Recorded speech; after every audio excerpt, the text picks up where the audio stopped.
জুলাই, গত বছরের জুলাই ছিল বাংলাদেশের জার্নালিজমের, আমি বলবো বেস্ট অফ বাংলাদেশ জার্নালিজম, আমরা এটা উইটনেস করেছি। আবার গত বছরের জুলাইয়ে আমরা ওয়ার্স্ট অফ বাংলাদেশ জার্নালিজম, এটাও আমরা দেখেছি। আমাদের হাসান মেহেদী, তাহের জামান প্রিয়, আবু তাহের তোরা, ওরা মাঠে নেমে তারা জীবন বিলিয়ে দিচ্ছে। আবার একপাল শকুন গণভবনে যে বলছে এদেরকে খুন করছেন না কেন আপা। কি ভয়াবহ একটা সাংবাদিক যে ইয়েকে, একটা হেড অফ দ্য গভর্নমেন্টকে বলছে আপনি এখনো এদেরকে কিছু শায়েস্তা করছেন না কেন, খুন করছেন না কেন, ইনসাইটমেন্ট করছে। এটা তো মানে পৃথিবীর ইতিহাসে এটা খুবই মানে নজিরবিহীন। আপনি যদি ইভেন নাজি নাজির হিস্ট্রি যদি পড়েন বা মুসলিমের ইতালির হিস্ট্রি পড়েন, এগুলো তেমন একটা পাবেন না যে তারা একসাথে হচ্ছে হয়ে বলতেছে যে এদেরকে মারেন, এদেরকে শায়েস্তা করেন, এদের অধিকারটা কেড়ে নেন।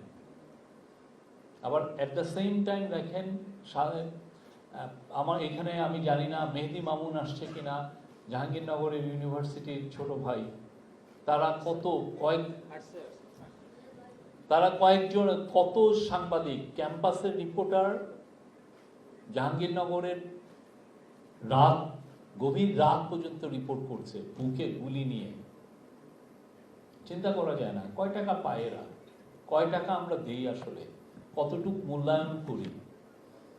এবারে জার্নালিজমের জুলাইয়ের সবচেয়ে বড় যে জিনিসটা হচ্ছে যে মানে সামনে সম্মুখের সারিতে কারা ছিল, একদম আমরা এদেরকে চিনি না, কিন্তু এরা অকাতরে তারা শহীদ হয়েছেন, দেশের জন্য কাজ করেছেন, মানুষের অধিকারের জন্য কাজ করেছেন। এটা চিন্তা মানে আপনি একটা আবু তাহের তোরা, উনি আসলে যে সুনামগঞ্জ বা নয়াদিগন্তের সুনামগঞ্জ প্রতিনিধি বা জালালাবাদ, দৈনিক জালালাবাদের হয়ে ওনাকে আমরা কতটুকুই বা সম্মান দিয়েছি সেই সময়, কিন্তু তারা তো যে ঠিকই পুলিশ গুলি করছে তার পাশে দাঁড়িয়ে, এবং সবচেয়ে ইয়ে হচ্ছে তার কোনো কিন্তু হোস্টাইল এনভায়রনমেন্টে তার যে একটা জ্যাকেট নাই, মাথায় একটা হেলমেট নাই, কোনো ধরনের কোনো সেফটি ইকুইপমেন্ট ছাড়া সামনে দাঁড়িয়ে সে জার্নালিজম করছে। বাংলাদেশের ইতিহাসে এই জার্নালিজমটা আমরা কোনোদিন দেখি নাই। আপনি যদি অন্যান্য জার্নালিজমের হিস্ট্রি নেন, এই যে দাঁড়িয়ে থেকে পাশে দাঁড়িয়ে, হাসান মাহিদির যে বর্ণনা হয়েছে, হাসান মাহিদিকে পাশের থেকে গুলি করা হয়েছে। সে ভাবছিল যে পুলিশের এই সাইডের থেকে যদি সে রিপোর্টিংটা করে তাহলে সে বুঝি সেফ হবে, পুলিশই তো ঘাতক। ভয়াবহ। এবং আপনি এরা হোস্টাইল এনভায়রনমেন্টে দাঁড়িয়ে থেকে রিপোর্ট করেছে।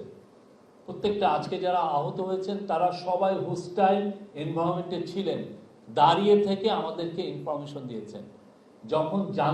যখন আমরা দেখেছি তাদের রিপোর্টটা কেউ নিচ্ছে না, তারা অনলাইনে ছেড়েছেন, অনলাইনে যাচ্ছে না, আমেরিকায় পাঠাচ্ছেন, আমেরিকার থেকে তার ভাই ওইটা অনলাইনে ছেড়ে দিচ্ছে।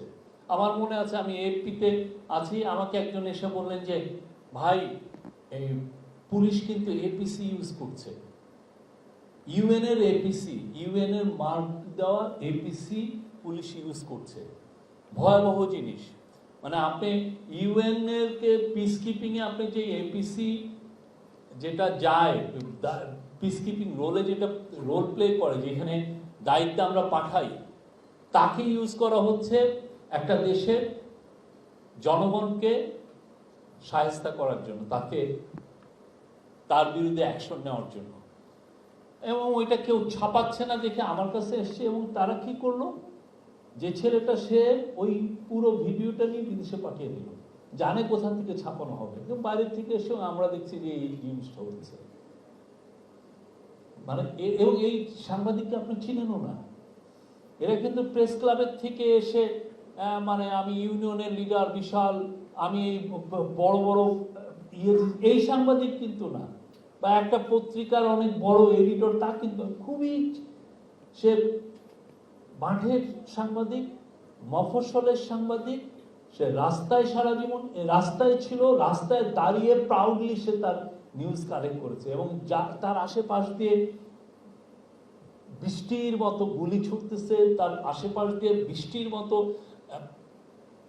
রাবার বুলেট ছুটছে, টিয়ার গ্যাস খাচ্ছে, কোনো তার সেফটি ইকুইপমেন্ট নাই, কোনো হেলমেট নাই, কিছু নাই।